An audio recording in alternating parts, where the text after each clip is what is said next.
All right, so somewhere in the last segment, my battery died, and I apologize. Um, Until I edit this, I'm not sure where I was in the painting. Um, Nonetheless, we're gonna put the finishing touches in on this last 15-minute segment, and part of that is gonna be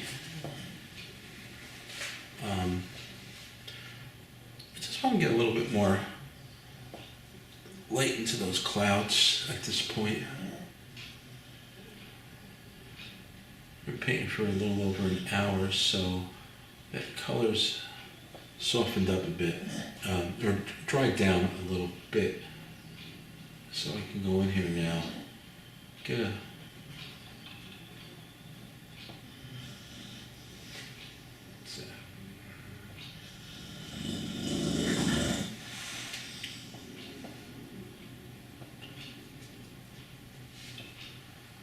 just getting some light on those edges.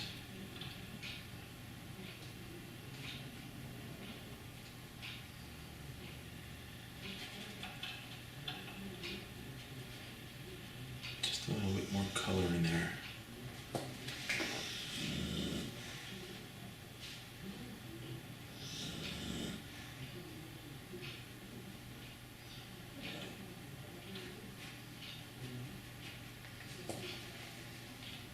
And I have this nice pink on the edge, and I'm going to break that up a little bit.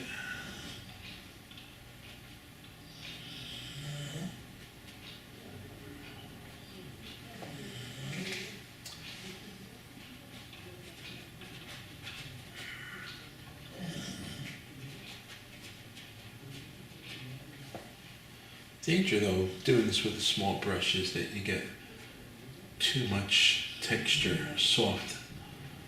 You get too much texture in that sky, and you don't want that all the time. If you're doing a skyscape where your focal point is your sky, that's great. But this is a seascape, and our right about here is our focal point. So I'm just going to go grab a bigger brush to soften that up a little bit.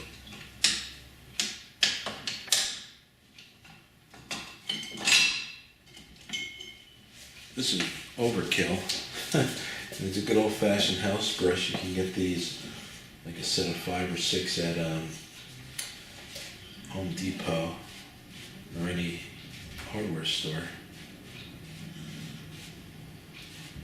But it's going to do the trick that I want right here, and it's softening up my sky so that it's not competing with contrast and texture with my focal point here.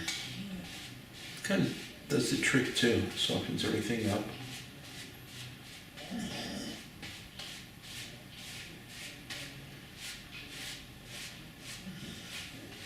And it blends my edges down. That's really all it needs. This is one of those expensive Bob Ross paintbrushes. You can get this for about, like I said, a brush set of 5 or 6 for about $7. Okay, I'm gonna give this a look over. There's a lot more that I can do, but I think we're gonna finish it up at this point. My water has a little bit of a waterfall effect here. Let's see if I can get this in.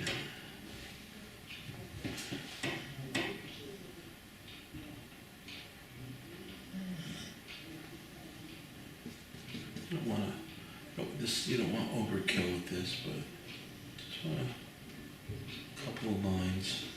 Let's make it look like this and just turn it over. So it's a combination of the white paint coming down and then pulling some of that light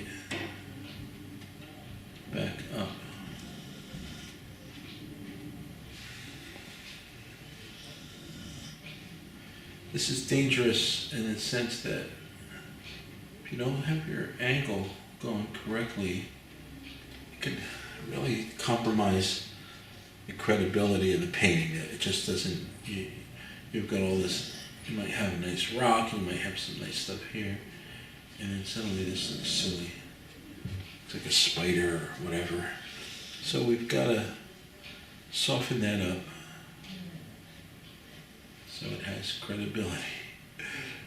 I'm laughing at that word, but all through your painting, that's something you have to keep in mind. Is my painting, is what I'm painting helping the picture or eroding the picture? It's probably, right in here, this probably has a little bit more action in it. So I'm just gonna use this, a really stiff brush. I just think I wore it down.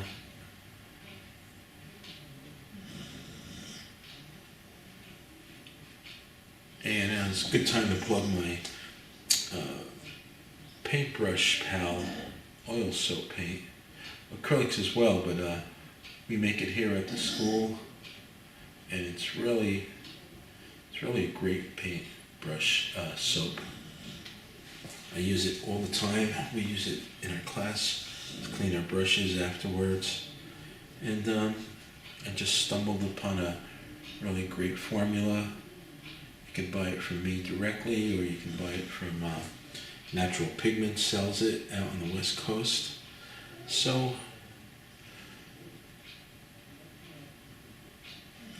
the secret to a good painting is to have a good clean brush.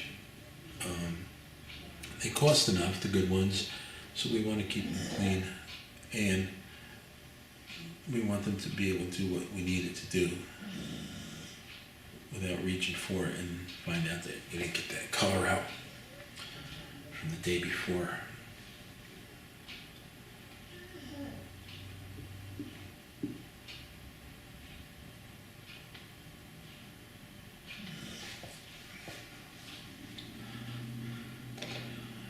I'm not a detail painter. I love the concept of just enough, bringing the painting around enough so that it conveys a feeling. And I'm bringing this up now is because I just want to get some little suggestion of some light on the edge here. I remember going to the Met and seeing a Winslow Homer painting and being surprised how on one painting you could create the feeling of moving water with what seemed like just a few brush strokes, and then another painting that was right next to it, and he had tons of little detail things like this going. But that was from his days as an illustrator, and you could see an evolution, a progression in his art that slowly was more painterly and less illustrative. All right, that's all I want to do with that brush for now. I'm going to go to one more. Just going to really pull in some more highlights as I see them. So this might want to be a little brighter. So I'll lay the paint on there and move it across. This is kind of a fun part of the picture. And that brush is pretty beaten up. Excuse me. So I'm going to go to something that's has a little bit more body. This is a flat brush. I think we introduced this before. It's a number 4. And I'm going to get just some lines going on here and there. Some water movement. Sometimes I'll just lay the paint on and push it. Sometimes I'll just get a brush stroke going across. Got about 5 minutes left in this video, so I'm going to shut up. as I tell my students, and I'll let the brush do the work. Thanks for joining me today, and I'm working at making these videos as good as I can. It's going to take a little time. I need to script out what I talk about better, but I hope you're enjoying it as much as I am.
All right, thanks, and we'll see you at our next painting.